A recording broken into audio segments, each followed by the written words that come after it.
Hi, my name is Kevin Coughlin. Mark Garza. Chad Gatherer. Christina Martinez. Colin Romberger. Mark Fronrath, and I am a DARTdrones Flight Instructor.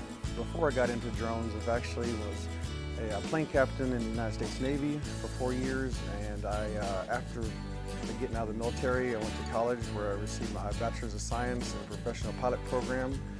I graduated with a commercial pilot certificate with instrument rating. Loved planes since I was a kid, so that's kind of what led me to really wanting to get in the aviation industry. And now that drones are becoming very popular, I'm excited to be either sitting in a cockpit or at the controls of an RC. It's just anything to do with aviation, I'm all about. By trade, I'm a full-time photojournalist, and I've worked for a number of newspapers, the New York Times, the New York Daily News, Newsday, New York Post. And one thing I've always loved is aerial photography. So when I got into flying, I subsidized my living and my training by doing aerial photography. And then a few years ago, drones came into the picture, and I thought, what a better, safer way to do aerial photography. And that's where I am today. I've been flying for a long time. I actually got my license when I was a high school student. My sister and I would take lessons at the local flight school. We'd actually walk there and then take lessons and walk home. I went to college. I got a Bachelor's of Science in Commercial Aviation, and I got all my flight degrees there up to CFII. While I was at the university, I also got the chance to fly a 23-foot Oscar Mayer Wiener hot dog at the hockey games. So we flew at indoor arenas. It was a lot of fun. I was also an air traffic control student, so I learned how to talk on the control tower, and actually got a degree in that as well.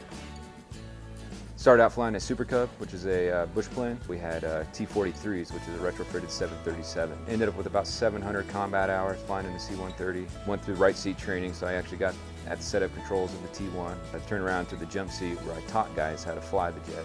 Then went to Afghanistan, spent 6 months out there where I had 4 jets that I managed. I had 3 unmanned aircraft in the UAE. Now I write courseware for all the T6, which is the primary pilot training aircraft. In the meantime, I started picking up general aviation flying again. Did about 35 hours in a Symphony 160. Once I got done with that, it was kind of what's next in aviation, and that's when the drones came online. My model aviation experience started when I was really young. I've always loved airplanes, always loved aviation. As I got older, switched over, started taking flight lessons to get my pilot certificate. Did that in high school, but in college I actually got involved with skydiving and became a licensed skydiver. Taught skydiving for a number of years in college and a little bit after college. And then went back about 4 years ago, finished up my private pilot certificate, and shortly thereafter really started getting into UAVs and drones. I started looking at the industry, found DARTdrones to be one of the leading providers of training for people that are interested in drones. And I took a one-day, 3 classes, one day in Raleigh, North Carolina, and I literally walked out of that day and said, this is what I want to do for the rest of my life. And I've been pursuing it 100% since that time.